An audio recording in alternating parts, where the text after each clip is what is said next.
Ladies and gentlemen, I am here with a very special guest. He is a man who single-handedly revived my interest in TNA. Everyone, please welcome Vince Russo. Thank you very much. I very much appreciate you, having the audacity to come up to me. Not a lot of other guys have the balls, the set of brazen, balls to come up to me in the middle of the street and ask me for an interview. Most of them are still pretty bitter over WCW. But I mean, what can I say? I'd like to say that I kept it alive for all those years. Once I just stopped trying, once I completely, lost interest in WCW, once I stopped entertaining myself, that is when they did go down under. Yes, indeed. Some people just don't understand the work that comes into coming up with these genius ideas every week. So hopefully after this interview, more people will begin to appreciate just how hard you work for us. So let's start off with Sack of Ice 2014, which I believe is some of your best work. We kick things off with the Wolves winning the tag team titles. And I do have one question here. The Wolves seem like the exact opposite of the guys that you normally like to push. I mean, I know you're trying to give them a gimmick by having them be half human, half wolf, but I don't know if it's working out the way you'd like it to. Every wrestling company needs a different demographic. I'm trying to appeal to the internet demographic by pushing these wolves, as you like to say. And yes, I will be making them into actual wolves, but the problem is these guys are having trouble, growing body hair, growing facial hair, growing any kind of hair at all to actually become wolves. Otherwise, these guys would have been wolves long ago.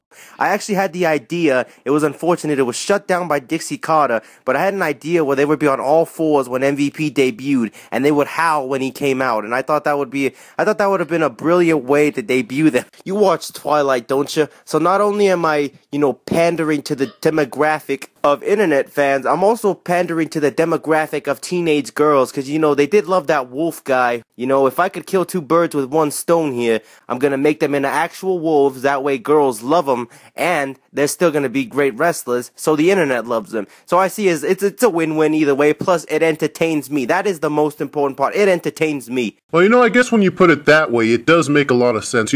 That's why I like you, Russo. You think outside the box. Just like with this Samuel Shaw character. His storyline has been nothing but entertaining. I just really hope this isn't the end of the Samuel Shaw character. I'd like to see you do segments with Samuel Shaw, in a mental institution. And then he breaks out. That'd be pretty entertaining. But I do have a couple questions for you. How did you come up with such a great character like Samuel Shaw? And why did Christy Hemme not turn heel, even though she would make the perfect partner in crime for Samuel Shaw? It seems like they'd have a lot of chemistry together. Well, it's funny you should mention that. I actually had a girlfriend back in high school who actually was just exactly like Samuel Shaw. And she even talked to the mannequin right in front of me, pretending that it was me. So what I did was I swerved her and told her that I'd meet her after school, and I never did. That girl was pretty over in my high school. A lot of kids like to call her a bitch, but in my humble opinion, I think she was just a great heel. I thought that would be a great idea for a heel. To your question about the heel turn, I already teased it, and I'm not gonna have it do a heel turn on pay-per-view. That's not gonna get a lot of ratings, so I thought I would save it for an episode of Impact Wrestling. Yeah, I never really thought of it that way. Pay-per-views don't make ratings. Ratings make the pay-per-views. And speaking of ratings, the beautiful people. I love how you brought back the team, but what I don't love is that you're still featuring Angelina Love more than Velvet Sky, even though in 2011, you spent the entire year pushing Velvet Sky before Fail Kim and Bruce Bitchard killed all your hard work. But in spite of that though, Velvet was still the biggest babyface in the company, arguably bigger than Mickie James. So knowing that, why are you still putting all this stock into Angelina when the clear star of the group is Velvet Sky? Very interesting question indeed, but at any given point, I can turn Velvet Sky face and have a Velvet Sky look like the underdog that has never gone against Velvet Sky. And Velvet Sky, yes, Velvet Sky will face Velvet Sky at the next pay-per-view with a paper bag over her face that looks like Velvet Sky in a #1 contenders match. And then I'll have Velvet Sky challenge Angelina for the championship. Angelina, slap the ref, and then the ref will be down for at least 20 minutes. We'll do a couple of run-ins. I think I want to have Gail Kim go in there, try to cost both of them the match, and win the championship herself, and then kind of work shoot in the middle of the match by saying, you know, this is an atrocity to the Divas division. I'm going to have Brittany be in the crowd as a plant, and then I'm going to have her kill Gail Kim and kill her momentum once and for all, and then we can continue with the match once the referee gets up. It'll just be like nothing ever happened. I'll have a dirty finish where Angelina had her foot underneath the bottom rope, so Velvet's win won't be clean until Bound for Glory, and then I'll have Velvet go over her clean. Then on the next episode of Impact, I'll have the rematch where Angelina will turn face along with Velvet and reform the Beautiful People. And you know, that sounds like a fantastic idea, but there's just one plot hole in your story, though. You said you wanted to culminate the story at Bound for Glory. That doesn't sound like you at all. I would think you would at least hold out until the Impact after Bound for Glory.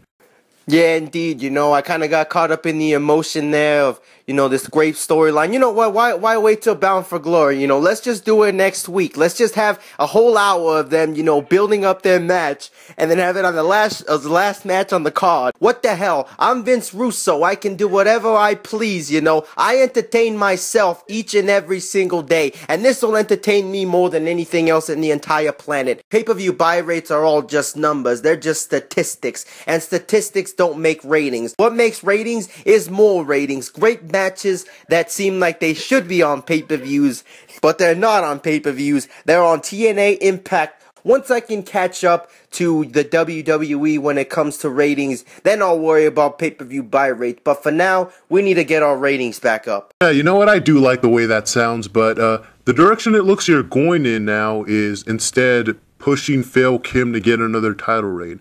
I know Fail Kim is the Randy Orton of TNA, and she probably threatened to quit if you didn't push her, but I mean, why are you letting her do this? She was the one that ruined your great one-year-long storyline with Velvet Sky in 2011. You know, I would think you would want to punish her by making her into a jobber for the rest of the year. But the thing about Gail Kim is she's a former WWE guy.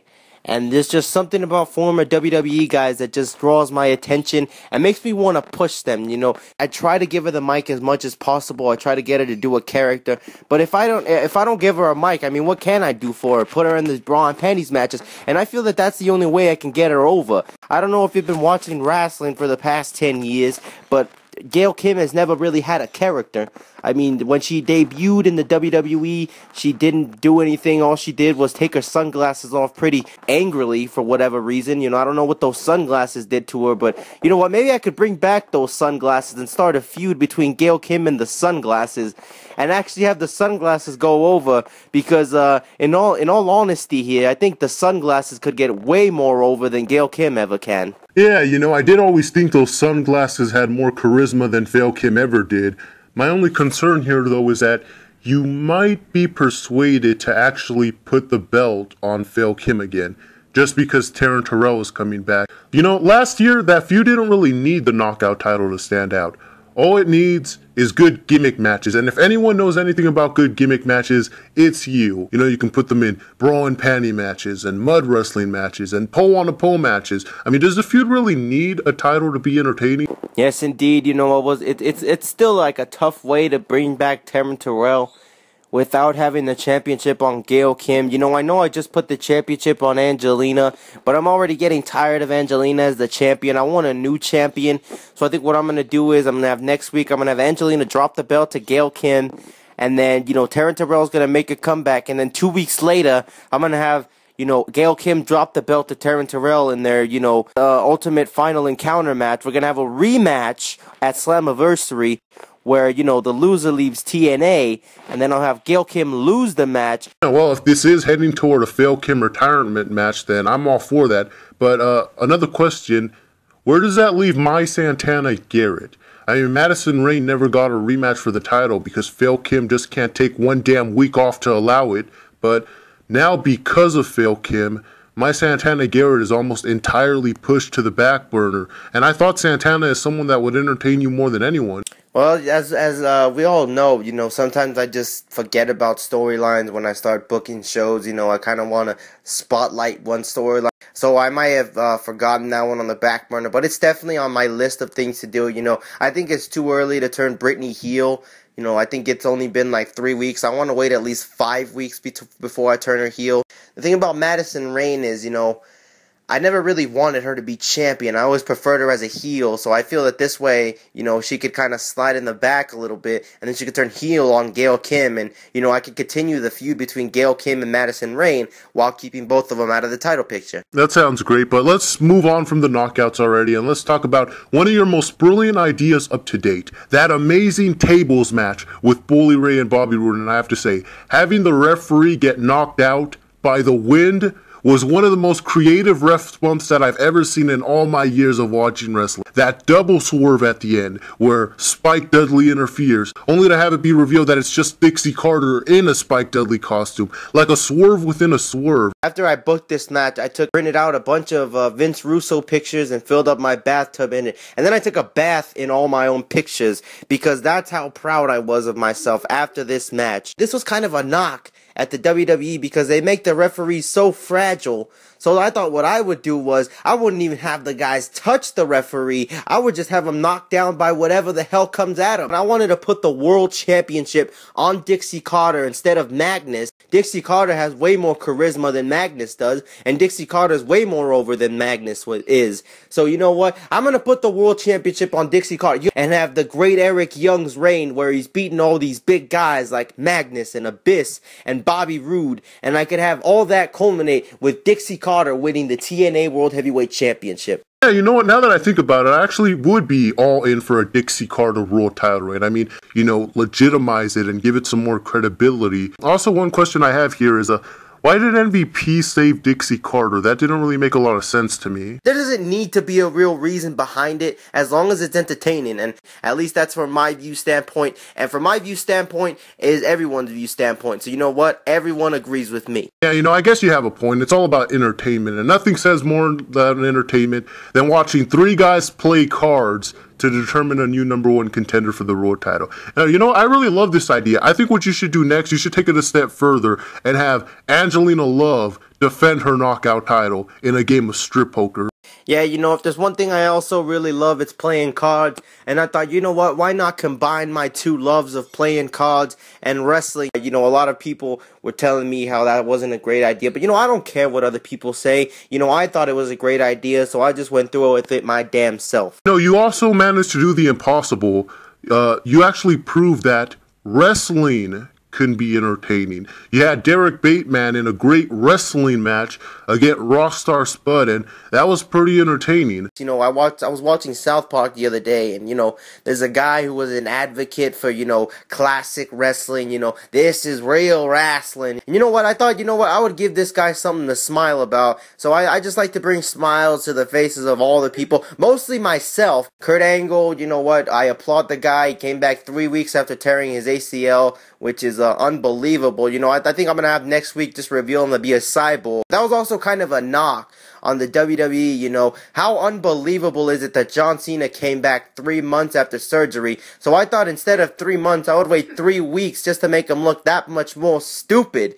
And you know what? I think that was a genius idea by me. I think I'm going to go take a bath in more Vince Russo pictures after this. Last question I have here is, now, I was the first person to get in line ready to hop on that Willow bandwagon, but now knowing that it's just Jeff Hardy in a mask, what exactly is the point of this Willow character if it's not really any different from the Jeff Hardy person? Well, in case you didn't watch Victory Road 2011, Jeff Hardy did show up to work high one day. So I thought, you know what? Why not just put this guy in a mask and have him act high all the time, you know? But that way, if he really is high, you know, we have an excuse for him to, you know, fuck around in the ring, you know, do his own little thing. You know, I heard that Mason Ryan guy just got released from the WWE. I think that guy would fit. Maybe you could call him the Mammal or something like that and just change his name around to Ryan Mason and just have him feud with Willow. Wow.